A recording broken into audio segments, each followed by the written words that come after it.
Auto దిగి కనీసం డబ్బులు కూడా ఇవ్వకుండా ఉమ గబగబా లోపలికి వెళ్ళి తలుపు వేసుకుంది. ఏంటి, నేను చూసింది నిజమేనా? మహి మహి ఇక్కడున్నాడు అంటే నేను ఇక్కడున్నానని తెలిసిందా? అంటే తనకు సిరి గురించి కూడా తెలిసిందా?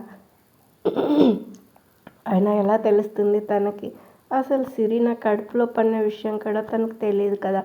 సిరి విషయం తెలిసే అవకాశం లేదు అనుకుంటూ తన అల్మారాలో బట్టల కిందన్న ఫోటో తీసి, సారీ మహేశ్వర్ గారు, మీరు నిజంగానే ప్రియని పెళ్లి చేసుకుని మీకు ఒక బాబు కూడా ఉన్నాడు. ఇంతకాలం ఎక్కడో ఒక చోట మీరు ఫోన్లో నాతో చెప్పినట్టు ప్రియను పెళ్లి చేసుకుంటా అన్న మాట నిజం చేయరు అనుకున్నా. అయినా నా పిచ్చి కాకపోతే మీరు తనని చేసుకోవాలనే కదా నన్ను వద్దు అనుకున్నది. ఇంకా ఏదో పిచ్చి దానిలా మిమ్మల్ని అనుకోవడం నా తప్పే. ఎందుకు మహి నేనంటే అంత కోపం? ఎప్పుడు నన్ను ప్రేమగా చూసుకోలేదు. ఇక నా జీవితాన్ని ఇలా మార్చేసావు నువ్వు. నీకు తెలుసా, సిరి పెద్దగా అవుతుంది. అది పెద్ద అయ్యాక మీ గురించి అడిగితే ఏం చెప్పను? మీ నాన్నకు అసలు నీ గురించి కాదు నువ్వు పుట్టావనే సంగతి కూడా తెలీదు అని ఎలా చెప్పగలను మహి నేను? చెప్పండి. అయినా నేనేంటి ఇలా వద్దు. మళ్ళీ జరిగినవి గుర్తు చేసుకొని నన్ను నేను బాధలోకి నెట్టుకోలేను. అయినా ఆయన లేకుంటే నేనున్న సిరికి నాన్న లేకున్నా వాళ్ళ అమ్మ ఉంది. నాన్న అవసరం ఉన్నప్పుడు కూడా తనకు వాళ్ళ అమ్మనే హెల్ప్ చేస్తుంది. శామ్, రాఖీ ఏంటి శామ్ వదిన ఎందుక కంగారుగా అక్కడి నుండి మమ్మల్ని తీసుకొచ్చింది. గబగబా గదిలోకి వెళ్ళి లాక్ చేసుకుంది. రాఖీ, అవునా అక్క ఏమైంది? నువ్వు బాగానే ఉన్నావా అక్క? రాఖీ, బాగానే వస్తున్నా. రాఖీ, ఏమై ఉంటుంది? శివ ఏమన్నా? అమ్మో, నన్ను ఇలా ఏడవడం, ఇంకా ఫోటో రాఖీ చూస్తే ఏమన్నా ఉందా అనుకుంటూ దాన్ని దాచి మొహం వాష్ చేసుకుని, రాఖీ అక్క, శామ్ చెప్పింది ఏమైంది అక్క? అంటే రాఖీ మహి గురించి చెప్తే ముందుగానే తనంటే కోపం. ఇంకా ఇక్కడే ఉన్నాడు అని చెప్తే ఖచ్చితంగా ఆయన గురించి కనుక్కొని గొడవ పడతాడు. రాఖీ, అది కొద్దిగా హెల్త్ బాగాలేదు, కళ్ళు తిరిగాయి, ఇంకా వామిటింగ్ అవుతున్నట్టు ఉంది. రాఖీ, అవునా, సరే పద డాక్టర్ దగ్గరికి వెళ్దాం. రాఖీ, ఇప్పుడు బాగుంది, అలానే ఉంటే వెళ్దాంలే. సరే, డిన్నర్లోకి ఏమున్నాయో చూడాలి. రాఖీ, అక్క నువ్వు వద్దులే, శామ్ చేస్తుంది. శామా? తనేం చేస్తుంది? వద్దులే, నేను చేస్తాలే. రాఖీ, నువ్వు అలా చెప్పే తనను లేజీగా తయారు చేశావు. తను చేస్తుందిలే. శామ్, వెళ్ళి ఏమున్నాయో చూడు. శామ్, నేను అనవసరంగా చెప్పకపోయి ఉంటే బాగుండదేమో అనుకుంటూ కోపంగా వెళ్ళిపోయింది రాఖీ, ఏంటక్క? సిరి నాకు దూరంగా వెళ్ళిపోతుందా? రాఖీ, ఏమైంది అక్క అలా అడిగావు? అంటే అది తనను ఇంకా స్కూల్లో వేయాలని అనుకుంటున్నాం కదా, అందుకే ఫ్రెండ్స్ అంటూ ఇంకా నన్ను పట్టించుకోదేమో అని. రాఖీ, అక్క ఎందుకు అలా అనుకుంటా? సిరి చాలా అదృష్టవంతురాలు. నీలాంటి అమ్మ దానికి దొరికింది. అది ఎప్పటికీ నీ దగ్గరే ఉంటుంది. నేను గదిలోకి వెళ్తున్నా. రాఖీ, సిరిని నేను చూసుకుంటాలే, నువ్వు రెస్ట్ తీసుకో. ఒకవేళ సిరి పెద్దయ్యాక దానివల్ల నాన్న అవసరం ఉన్నప్పుడు, వాళ్ళ నాన్న గురించి తెలిసినప్పుడు నన్ను వదిలి వెళ్ళిపోతుందా అనుకుంటూ ఆలోచనలో పడిపోయింది. అప్పుడే ఇంటికి వచ్చిన మహి ఆనందానికి అవధులు లేకుండా పోయాయి. ప్రియా, నాకు అన్నం వద్దు, గదిలోకి వెళ్తున్నా అనుకుంటూ లోపలికి వెళ్ళి ఫోటోలను చూస్తూ, నాకు దగ్గరగా ఉంది, ఈ ఊర్లోనే ఉంది. తన గురించి ఇప్పుడు వెతకడం పెద్ద కష్టం కాదు నాకు. నువ్వు లేని క్షణాలు ఎంత భారంగా గడిచాయో నీకేం తెలుసు. నన్ను నువ్వు అపార్థం చేసుకున్నావు. నిన్ను కూడా తప్పు పట్టలేను. దాంట్లో నా తప్పు కూడా ఉంది. మన చుట్టూ ఉన్న వాళ్ళని గుడ్డిగా నమ్మడమే నేను చేసిన అతి పెద్ద తప్పు. అందుకే నేను కలిసి జరిగిందంతా చెప్పి నిన్ను మళ్ళీ పెళ్లి చేసుకోవాలి, ఆనందంగా, ఇంకా మనస్ఫూర్తిగా. ఇంకా తర్వాత నువ్వు, నేను, మన 2 పిల్లలు. నాకు ఇంకా ఏమొద్దు. చాలా థ్యాంక్స్ దేవుడా, ఉమని చూపించావు. కానీ ఇప్పుడు ఎక్కడుందో తెలుసుకోవడం ఎలా? షాపు ఉన్న ఊర్లోనే ఉందా, లేక చూద్దాం అనుకుంటూ తను దిగిన ఫొటోస్ని చూస్తూ ఆనందంగా, సంతోషంగా నిద్రలోకి వెళ్ళాడు. ప్రియ, ఏంటి మహి నిజంగా ఉమని చూశాడా? ఒకవేళ ఉమ గురించి తను తెలుసుకుంటే, జరిగిందంతా చెబితే ఉమ మహిని యాక్సెప్ట్ చేస్తుందా? చేస్తే ఇక నేను మహికి దూరంగా వెళ్ళాలా? మరి బాబు, ఏంటి నా పరిస్థితి ఇలా మారిపోయింది? మహిని పెళ్ళి చేసుకోవాలనుకున్నా, కానీ కుదరలేదు. ప్లాన్ వేసి ఉమని దూరం చేశాను, అయినా కూడా కుదరలేదు. ఇప్పుడేమో ఇలా. ఉమ ఎందుకో మనసులా లేదు. నన్నులా ఉండనివ్వడం లేదు ఆలోచనలు. అందుకే గుడికి వెళ్తా అనుకుంటూ ఉదయం అన్ని పనులు చేసి రాఖీ ఆఫీస్కి వెళ్ళాక శామ్ ఏంటి ఉమ అంటే, గుడికి వెళ్తున్నా, సిరిని కాస్త చూసుకుంటావా? శామ్, ఏంటి నేనా? నాకు చేత కాదు. అయినా నాకు పని పాట లేదనుకుంటున్నావా? తను ఎక్కడికంటే అక్కడికి వెళ్తూ ఉంటుంది, నేను చూసుకోలేను. ఉమ అంటే శామ్, తనకి కొద్దిగా జలుబు చేసింది, మళ్ళీ బయటికి, అది ఎండలో అంటే తనకు అసలు బాగుండదు. అందుకే తను ఇంట్లోనే ఉంటుంది. తనకి చెప్పా ఎక్కడికి వెళ్ళదు అని. శామ్, సరే. ఉమ అనుకుంటూ బయటకు వెళ్ళింది. కానీ ఇంతలోపే అయ్యో, సిరికి టిఫిన్ చేశా కానీ గ్యాస్ ఆఫ్ చేయలేదే. శామ్ చూస్తుందో లేదో, అసలే సిరి ఆడుకుంటూ అటువైపు వెళ్తే అనుకుంటూ వెనక్కి వచ్చి, ఏంటి శామ్ డోర్ కూడా వేసుకోలేదు? అమ్మో, ఇంకా నయం, ఇప్పుడే గుర్తొచ్చింది. శామ్కి చెప్పి వెళ్తా డోర్ వేసుకోమని అనుకుంటూ శామ్ గది దగ్గరికి వెళ్ళగానే తను ఎవరితోనో ఫోన్లో మాట్లాడుతుంటే, ఇప్పుడు చెప్పాలా? వద్దులే, శామ్కి నేనంటే అసలే కోపం అనుకుంటూ అక్కడి నుండి వస్తున్న ఉమకి శామ్ మాటలు వినపడి అక్కడే ఆగిపోయింది. శామ్, ఏంటి? నాకు ప్రశాంతత ఎప్పుడుంది? నాకు ఎప్పుడో అది దూరం అయింది. నీకు తెలుసు కదా, రాఖీ వాళ్ళ అక్క కూతురు మా ఇంట్లోనే ఉన్నారని. వాళ్ళ వల్ల నాకు అసలు మనశ్శాంతి లేదు. ఎప్పుడు చూడు ఆ పిల్ల రాక్షసి ఎక్కడికి వెళ్ళినా మా వెంటే వస్తుంది. ఇంకా మాకు ప్రైవసీ ఎక్కడుంది? ఇంకా ఆవిడ ప్రతిదానికి తనే పెత్తనం చేస్తూ ఉంటుంది. ఆయన మొగుడిని వదిలేసి వచ్చింది, ఏదో ఒక మూలను కూర్చోకుండా. ఇదంతా అవసరం ఆవిడికి? ఎప్పుడు చూడు రాఖీ అనుకుంటూ ఉంటే, రాఖీ ఇంకా పెళ్ళాంని ఎప్పుడు ప్రేమించాలి? ఇలా ఉంటుందని ముందే తెలుసుంటే నేను రాఖీని అసలు పెళ్ళి చేసుకునేదాన్ని కాదు. ఈ నసను భరించడం నా వల్ల కావడం లేదే. అందుకే ఒక ఐడియా వేసా. ఎలాగో రాఖీని మార్చుకుని రాఖీ నేను మా అమ్మ వాళ్ళ ఇంటికి వెళ్తాం. అప్పుడు వీళ్ళ నస తగ్గిపోతుంది నాకు. అవును, నువ్వు చెప్పింది కరెక్ట్. ఈవిడ ఇంత శాడిస్ట్గా ఉంది కాబట్టే మొగుడు మరొక అమ్మాయిని చేసుకున్నాడు. ఆయనే ఎంతకాలం భరిస్తాడు ఇలా ఉంటే? ఆయన తనలో కొంత కూడా బాధలేదు తెలుసా. ఇవన్నీ రాఖీకి ఏం తెలుసు? అక్క అని ఎప్పుడూ ఆవిడ గారి వెంట తిరుగుతూ ఉంటాడు. మొన్న ఒకరింటికి వెళ్ళాం, అక్కడ వాళ్ళు నెక్లెస్ ఇచ్చారు. ఆవిడ అలంకారాలు వద్దు అంటుంది. నాకు ఇవ్వచ్చుగా. ఇవ్వకుండా ఎవరూ లేనప్పుడు పెట్టుకుంటుంది గదిలో. బయటికల్లా నటిస్తూ ఉంటుంది, లోపల మాత్రం బాగా అలంకరించుకుంటూ ఉంది. రాఖీకి ఇవన్నీ తెలీదు, ఒట్టి మట్టి బుర్ర.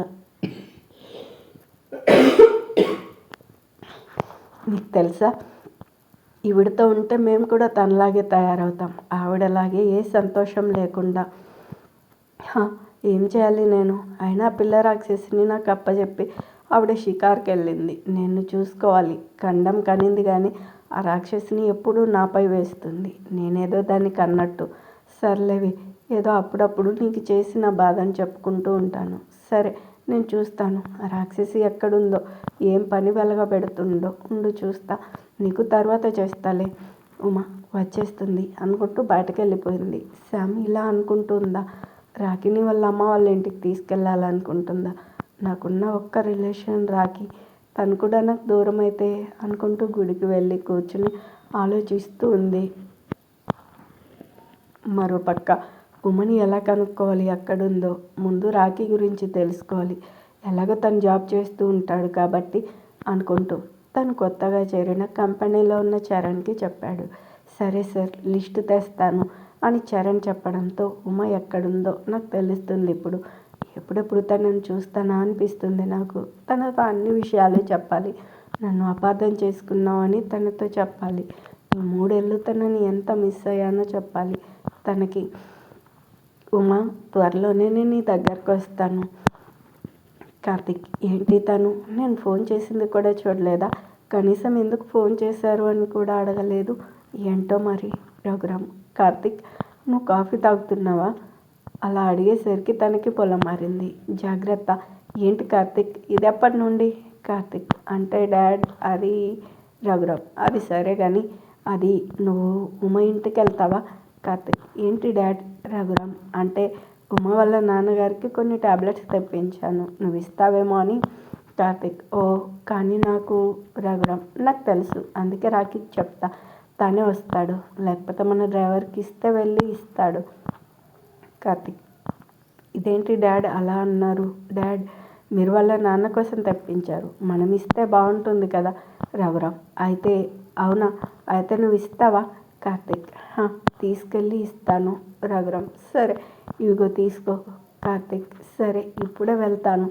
రఘురామ్ ఏంటి ఇప్పుడేనా? కార్తిక్ అంటే అది అదే మళ్ళీ మీటింగ్ ఉంది తెలుసు కదా, ఒక లాస్లో ఉన్న కంపెనీ కొన్నామని, కొంతమంది ఎంప్లాయీస్ కూడా అపాయింట్ చేశాం, దాని సంగతి చూసుకోవాలి కదా, అందుకే ఇప్పుడే వెళ్తా అంటున్నాను. రఘురామ్ ఓ సరే వెళ్ళు. కార్తిక్ ఇప్పుడు తనకి సారీ చెప్తా, ఇంకా తన గురించి ఆలోచించడం మర్చిపోతా. ఏంటి బెల్ కొడుతున్నా తీయలేదు, మళ్ళీ తను శివ అనుకుంటుందా నన్ను? ఇంతలోపే శామ్ తీయడంతో ఏంటి తను తీయలేదు? శామ్ మీరు రండి లోపలికి. కార్తిక్ ఇంట్లో ఎవరు లేరా? శామ్ లేరండి, రాకీ ఆఫీస్కి వెళ్ళాడు, ఇంకా వదిన గుడికి వెళ్ళింది. కార్తిక్ హో మరి పాప? శామ్ ఉంది గదిలో ఆడుకుంటుంది. సిరి సిరి సిరి ఏంటి? శామ్ అంకుల్ వచ్చారు, నిన్ను అడుగుతున్నారు. కార్తిక్ ఇదిగో సిరి, నీకోసం చాక్లెట్ తెచ్చాను. సిరి ఇవన్నీ నా కోసమేనా? కార్తిక్ నీకోసమే. శామ్ మీరు మాట్లాడుతూ ఉండండి, టీ తీసుకొస్తా. కార్తిక్ అయ్యో వద్దండి, నాన్న ఈ టాబ్లెట్స్ ఇచ్చారు అంకుల్ కోసం. శామ్ ఓ సరే నేను ఇస్తానులేండి. కార్తిక్ ఏంటో తనని కలుద్దామని వస్తే తను లేదు, సరే బాయ్ అండి. శామ్ పెద్ద తలనొప్పి నాకు, ఈవిడ గారు ఎప్పుడు వస్తారో ఏమో. అమ్మ ఉమా పూజారి గారు ఏంటి రోజు వస్తే ఏదో ఒకటి మాట్లాడుతూ ఉంటావు, ఈరోజు ఎందుకు ఇలా ఉన్నావు? ఉమా పూజారి గారు దేవుడు మనది కాదు అన్న బంధాన్ని ఎందుకు మనకు దగ్గర చేస్తాడు, ఆ బంధాన్ని మనం మన సొంతం అనుకున్నప్పుడు మళ్ళీ తానే దూరం చేస్తాడు, మళ్ళీ ఆ బంధం తాలూకు జ్ఞాపకాలను మనకు గుర్తుకు చేస్తూ పదే పదే మనల్ని చంపుతూ మళ్ళీ తానే బతికిస్తూ ఉంటాడు. అసలు ఆయనకి దయా దాక్షిణ్యాలు లేవా? చూడు తల్లి, అన్నిటికీ ఒక పరిష్కారం ఉంటుంది, అది నీ ముందే ఉన్నా నువ్వు చూడలేదేమో, బాగా ఆలోచించు తల్లి, నీకే తెలుస్తుంది. ఉమా ఏం పరిష్కారం ఉంది పూజారి గారు? ఏం లేదు, నా జీవితం ఇలాగే ఉంటుంది, నా అనుకున్న వాళ్ళు మరొకరితో ఆనందంగా ఉన్నారు. శివ ఏంటి బంగారం, నా కోసమేనా ఇక్కడున్నావు? ఏంటి బంగారం నువ్వు వాడి కారులోనే వెళ్ళావు, మనకు కారు లేదనుకున్నావా? అదిగో మనకు కారు ఉంది, పద అలా తిరిగేసి వద్దాం. ఉమా చూడు శివ, నీకు ముందే చెప్పా, ఇప్పుడు కూడా చెప్తున్నా, ప్లీజ్ నన్ను ఇలా ఇబ్బంది పెట్టకు, నీకు దండం పెడతాను. శివ దండం తర్వాత, కానీ ముందు ప్రసాదం తీసుకొని అనుకుంటూ ఉమ దగ్గరున్న ప్రసాదాన్ని తీసుకుని తింటూ, ఈ పర్సులో ఏమున్నాయి? ఒక ఫోన్ తప్ప, అయినా ఫోన్లో నా నంబర్ సేవ్ చేయలేదు, ఎందుకు బంగారం? ఇంకా ఈ నంబర్ ఎవరిది అనుకుంటూ కాల్ చేశాడు. ఉమా నా ఫోన్ నా ఇష్టం, నువ్వెవరు చెప్పడానికి? నా ఫోన్ ఇవ్వు, నా ఫోను ఇటు ఇవ్వు. కార్తిక్ తను లేదేంటి ఇంట్లో? సారీ చెప్పాలంటే ఏంటి తనే ఫోన్ చేస్తుంది. హలో శివ ఇవ్వను, నా దగ్గరే ఉంటుంది, కానీ నువ్వు చెప్పు ఏంటి బంగారం ఇలా ఉన్నావు? ఏడ్చావా ఏంటి? అయినా వదిలి వెళ్ళిపోయిన నీ మొగుడు కోసం కాకుండా నీకోసమే పరితపిస్తున్న నా గురించి పట్టించుకో, జీవితాన్ని పువ్వులా అందంగా చూపిస్తా బంగారం. ఏంటి కోపంగా ఉందా?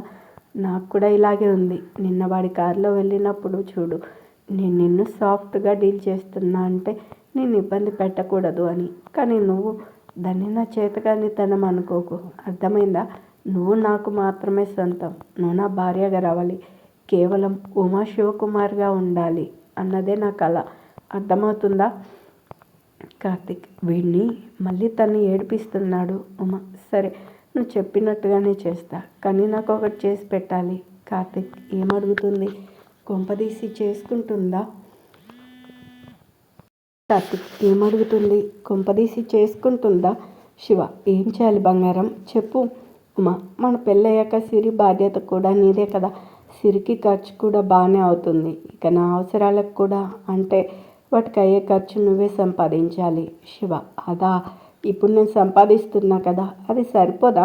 ఉమా సరిపోదు. నా భర్త వేరే వాళ్ళకి అన్యాయం చేసి సంపాదించకూడదు. ఇంకా తను చేసే పని నలుగురు గర్వంగా చెప్పుకోవాలి. ఇంకా తనని చూసి అందరూ మెచ్చుకోవాలి. ఇలా నువ్వు చేసిన రోజురా ఆ రోజు చెప్పు నేను నిన్ను ప్రేమిస్తున్నా అని. అప్పుడు ఆలోచిస్తా నీ గురించి. సరేనా? ప్రతిసారి వెంటపడి ఇబ్బంది పెట్టకుండా నీ జీవితం గురించి ఆలోచించు. అర్థమైందా? నా ఫోన్ ఇవ్వు. ప్రతిసారి చెప్పినా వినకుండా ఇబ్బంది పెడుతూ ఉంటాడు. అసలే నాకు ఉన్నవి చాలవు అన్నట్టు.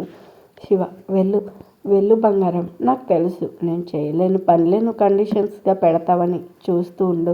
నువ్వే నా దగ్గరకు వచ్చి చెప్తావు శివ నువ్వు చాలా మంచివాడివి, నీ గురించి తప్పుగా అనుకున్నాను.